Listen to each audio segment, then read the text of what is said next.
Sheila Oliver, New Jersey's lieutenant governor and one of the state's most prominent black leaders and a passionate activist for urban revitalization and anti-gun violence measures, died Tuesday after a sudden illness. She was 71. The family statement, issued by Governor Phil Murphy's office, did not mention the cause of death. Oliver was serving as acting governor while Murphy and her family were vacationing in Italy. Her office stated she was hospitalized Monday. Governor Murphy expressed deep sorrow upon receiving the news, and stated that appointing Oliver as lieutenant governor was the best decision he ever made. Elected in 2017 and re-elected in 2021 alongside Murphy, Oliver was a well-known figure in state government. In 2010, she made history as the first black woman to lead the state assembly. Unlike her predecessor, who rarely appeared in public alongside Governor Chris Christie, Oliver was often at Murphy's side and signed several pieces of legislation while serving as acting governor. She was a charismatic speaker and frequently attended bill signing ceremonies and other events alongside Murphy, who often praised her generously. In 2021, while enacting a series of gun ownership restrictions alongside Murphy, Oliver's voice cracked with emotion as she lamented the gun violence disproportionately affecting New Jersey's cities. "We're tired of funerals and memorials," Oliver expressed. "When I was growing up in Newark, I could go anywhere in the city, alone or with my friends. Young people today can't do the same." In 2021, he signed a bill that created a pilot program in 4 cities across the state to reform the juvenile justice system and reintegrate young people back into the community. Another measure she signed in 2021 revived a fund to create urban entrepreneurship zones to promote economic development in cities through lower taxes. In addition to serving as Murphy's lieutenant governor and serving as governor in her absence, she oversaw the Department of Community Affairs, which coordinated state assistance to towns and cities and ensured code enforcement. Iona Samsonova, commonly known on social media as Genre Dart, was a prominent figure in the vegan and raw food movement. Sadly, she passed away on July 31 at the age of 39. Her death is attributed to her strict diet, which consisted mainly of exotic fruits. Originally from Russia, Samsonova was a strong advocate of raw foodism and used her platform to promote healthy eating.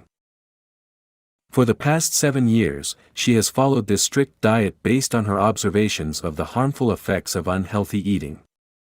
Despite the controversy surrounding her extreme diets, many followers remained loyal to Samsonova, attributing her untimely death not to malnutrition but to chemicals in the fruits she consumed. Samsonova was admired for her pioneering raw food recipes, which inspired many people to seek healthier alternatives. However, her legacy is complex, emphasizing the importance of balance and seeking medical advice when making dietary decisions. Her life showed both the power of social media in spreading the ideology of healthy living and the potential dangers of extreme diets without the supervision of a professional. Her story serves as a stark reminder that concern for health and well-being should always be measured, with safety and scientific understanding at the forefront. Award-winning environmentalist and Hunter Valley farmer Wendy Bowman has died at age 89. The steadfast environmentalist and farmer who stopped a multi-million-dollar mine expansion in the coal-rich Hunter Valley has been remembered for her enduring legacy. For more than 3 decades, Camberwell cattle rancher Wendy Bowman fought to protect the region's rich alluvial soils and waterways from the encroachment of surface mining. The 89-year-old woman passed away on Wednesday, July 26, after being diagnosed with cancer. The mother of 3 was described as a beacon in the community who inspired those around her. Close friend Georgina Woods, a spokeswoman for Lock the Gate Alliance, recalled Ms. Bowman's unwavering devotion. "I shared cups of tea with her, got advice and a huge amount of inspiration from her," Ms. Woods said. "She was very passionate but not radical. What she wanted for Hunter was very reasonable and clear. She had a long family history in the Hunter region and took her position as the matriarch of both farming and the fight against surface coal mining very seriously. She was a unique and irreplaceable warrior in defense of the Hunter Valley, its beauty, productivity and future. For more than a decade, the tiny hamlet of Camberwell faced the prospect of being absorbed by Yancoal's proposed expansion of the Ashton South-East coal mine. After a lengthy legal battle, Ms. Bowman was given a unique opportunity to either sell her property and make way for the mine expansion, or to hold on to her land and prevent its implementation. She stood her ground, and in 2022, the mine expansion permit was officially rescinded. In 2017, Ms. Bowman was awarded the Goldman Environmental Prize, a prestigious international honor bestowed on former Green leader Bob Brown, for example. She has become a symbol to many around the world that one person can stand up to the transnational mining industry and protect what they hold dear, Ms. Wood said. On July 31, Sophie Fillier, the celebrated French director and screenwriter, passed away in Paris at the age of 58 after a long illness. Born on November 20, 1964, Sophie Fillier was a prominent figure in the French film industry, graduating from the prestigious Celebrity Film School. Throughout her career, she gained recognition as a comic director. As a screenwriter, Fillier used humor to explore the psychology of characters, tackling bold themes. She has collaborated with such notables as Xavier Beauvois, Benoit Jacquot, and Nomi Lovsky. She was also part of the cast of the film Anatomy of Dun Jester, directed by Justine Triet, which won the Palme d'Or at Cannes in 2023. Her films are known for their in-depth portrayal of character relationships, which has brought her recognition both nationally and internationally. Some of her notable works include the films Big Petit Jean, The Teal Who Knows No Rest, and La Belle La Belle. She has received several prestigious awards, including the 1992 Jean Vigo Award for the short film They Feel, the Best Screenplay Award at the 1994 Thessaloniki International Film Festival and the Best Screenplay Award for La Belle La Belle at the 2018 Rain Dance Festival in London. In addition to her successful career, Fillier led a busy family life with her sister Helene, who was also an actress. Her children, including actress Agathe Bonitzer, were born from her union with screenwriter and director Pascal Bonitzer. Sophie Fillier's passing has left a significant void in French cinema, but her unique creative vision and influence on French and international cinema will continue to be remembered and celebrated. French stunt photographer Rémi Lucidi, better known online under the nickname Enigma, died after falling from the 68th floor of the Tregunter Tower in Hong Kong, China. He was only 30 years old. The man was known online for his extreme climbs on skyscrapers, towers and other various high-rises.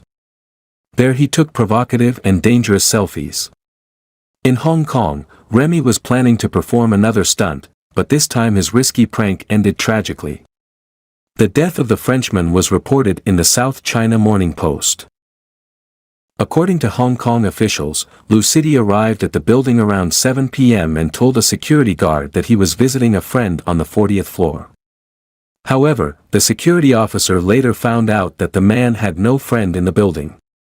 He attempted to detain the intruder. The stuntman, meanwhile, had already taken the elevator to the 49th floor and then up the steps to the roof. The door leading to the roof was locked, but Rémi probably forced it open, intending to take a bird's-eye view. Police say the man was last seen alive at 7:38 p.m. when he knocked on the penthouse window of the complex, startling a maid who was inside. She is the one who called law enforcement. When police went to the roof, Lucidi was no longer there. The police have an assumption that Enigma knocked on the window to ask for help because he was trapped. Immediately afterward, the stuntman snapped and fell. Law enforcers also found Lucidi's camera at the scene, on which videos of his other defying death actions were recorded and saved. Rémi Lucidi is known for performing life-threatening stunts over the years. Rémi Lucidi became famous for climbing skyscrapers without safety equipment, as well as performing parkour stunts at altitude.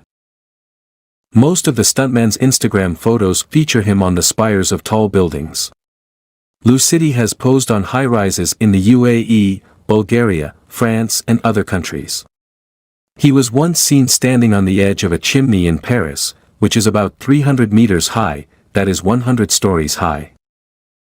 After the news of the death of the stuntman, many internet users began to visit his page, who leave in the comments under the latest pictures of the deceased words of grief. However, the frame, made public on July 16, caused a mixed reaction among the users. In the photo, Enigma, as you might expect, poses at a great height. He climbed a water tower in Gabrovo, Bulgaria. He captioned the shot, "Life is too short to chase unicorns," adding a skeleton emoji at the end. Some users were confused by the caption, others by the image of Lucidi, or rather one of its elements, a mask on his face. Commenters wonder why the stuntman decided to hide his face. Life is too short to intentionally shorten it. You've made your life much shorter, really, a face mask. You're the only one there. Anyway, rest in peace, maybe he wanted to keep his face off the CCTV cameras. It's weird, life is even shorter if you do stupid things like that. Whoever plays with fire ends up burning, users left in the comments. A news that has shocked Hollywood. Angus Cloud, actor who played the character of Fesco in the series Euphoria, has died at the age of 25. The Interpreter's representative Kate Bailey confirmed the news without giving further details about the causes of his death. It is with great sorrow that we say goodbye to this incredible person. As an artist, friend, brother and son, Angus was special to everyone in so many ways. Last week we buried his father. He was struggling intensely with this loss. The only consolation we have is that Angus has been reunited with his father, who was his best friend, the family said in a statement. Angus was sincere in reference to his mental health battle, and they hoped that his death will be a reminder to others that they are not alone and should not struggle in silence. We hope the world will remember him for his good humor, laughter and love for others, concludes the document in which they ask for privacy to deal with this terrible news. In just 2 weeks the family has had to say goodbye to father and son, two very sad losses indeed. In fact, Angus was going through a very difficult time after the death of his father, whose funeral was held just a week ago in Ireland. The artist was found dead at his home in Oakland, California. There have been many who have paid tribute to Cloud. Drake, producer of Euphoria, and HBO, the network where the fiction starring Zendaya is aired, have written a few words in his memory. Kerry Washington, Gigi Hadid, singer Chloe Bailey and The Sopranos actress Catherine Narducci also dedicated messages to him. Storm Reid, who plays Zendaya's character Rue's sister, wrote that she won't stop crying, while Coleman Domingo, who plays Rue's sponsor in Narcotics Anonymous, shared an image of the actor in which he writes, "This was his smile, that was him. Rest in peace." Hundreds of well-known and anonymous faces have mourned the untimely death of the performer.